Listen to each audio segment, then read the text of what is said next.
यज्ञ है धर्म की, दूजी यज्ञ है ध्यान, तीजी यज्ञ हवन की, चौथी यज्ञ परिणाम और पांचवी यज्ञ है ज्ञान की।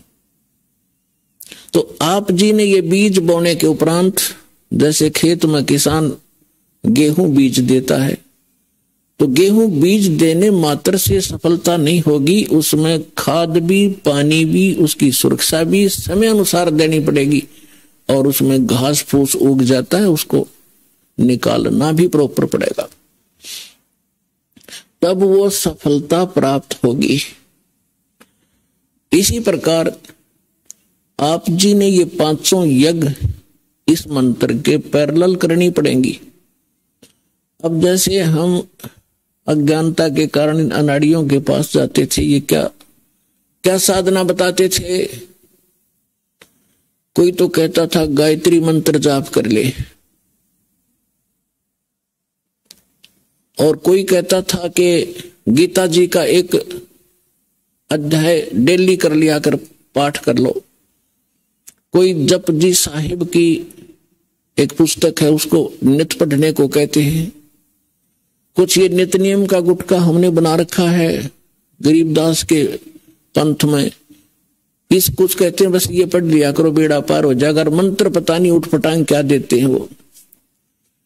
तो पुण्यात्माओं, जैसे पहले हम गायत्री मंत्र को लेते हैं।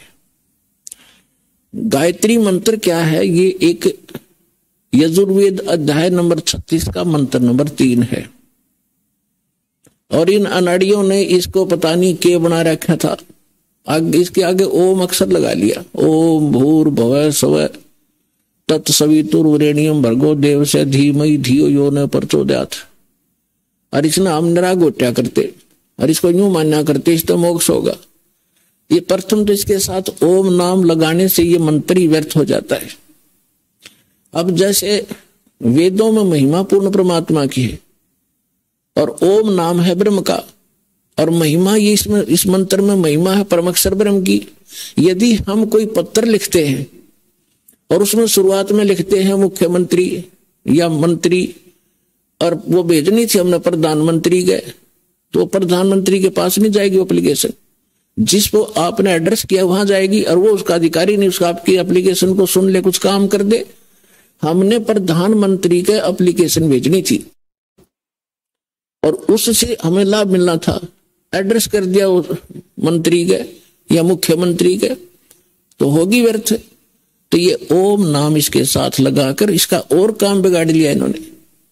दूसरी बात रही, अगर यदि इस ओम नाम ना लगा के और भूर्भाव से शुरू करके इसका बार बार आवर्ती करते रहे, रिपीटेशन करते रहे, तो इससे लाभ क्या होगा?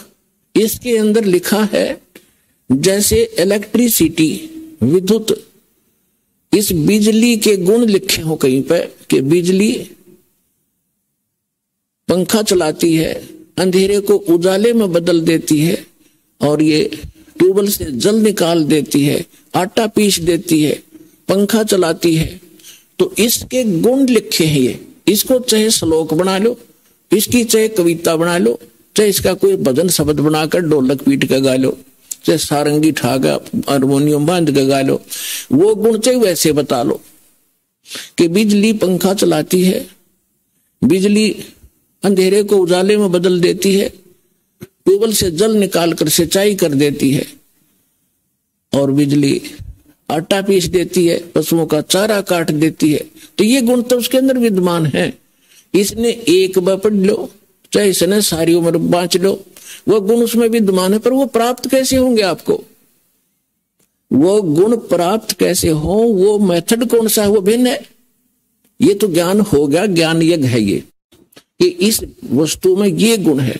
अब वो प्राप्त कैसे हो वो गुण, उसके लिए सारा तरीका ही अलग है। उसके लिए उस ऑफिस का पता चाहिए जहां से वो कनेक्शन मिलता है, वहां फिर जाकर वो कहेंगे ये फॉर्म भरो, ये फॉर्मेलिटी लाओ, वो सारा पूरा करके एप्लीकेशन लगाओ, समय आने पर आपका कनेक्शन मिल जाएगा। तो जो गुण गाया करते थे आप उस बिजली के, अब आपको वो प्राप्त होने शुरू हो गए। फिर गाओ चाहे मत गाओ, वो गुण आपके शुरू हो गए।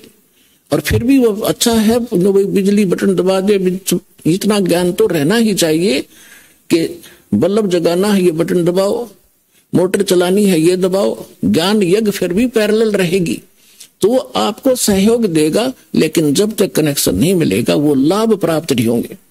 तो इसी प्रकार पुण्यात्माओं, अभी तक ये ज्ञान का टोटा रहा और हम धोखा यूं खाते रहे कि ये संत जो है ये पहुंचे हुए हैं,